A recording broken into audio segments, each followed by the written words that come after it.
What should you ask when you JV with people? How do you vet each other?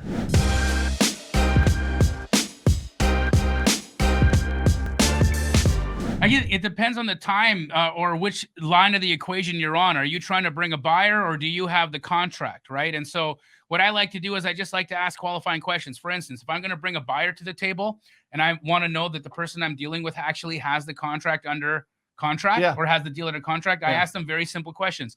What's the address? What's the pictures? What's close of escrow? And what title company? And if I can't get those answered, say that again. What's the address? What's the pictures? What's the title company? And what's close of escrow? And if I can't get those answers lickety split, that person is not direct on that deal. That's great.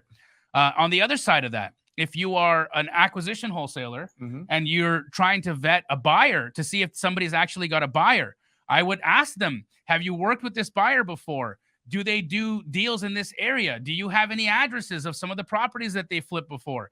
Is there any proof of funds that they're willing to provide? Look, sometimes JV people that are bringing a buyer to the table aren't going to be able to have that. They're not going to have all those things. But ask them the question so that they can at least go and judge the seriousness of their buyer. Right. And that's the key. So how quickly can your buyer close? That's another great question. Are they using cash or hard money?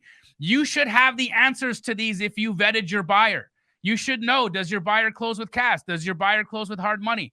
Is your buyer going to make a stink about using a specific title company? These are things. Is your buyer looking in this area? Right. These are things that your JV partner that's bringing a buyer to the table should know.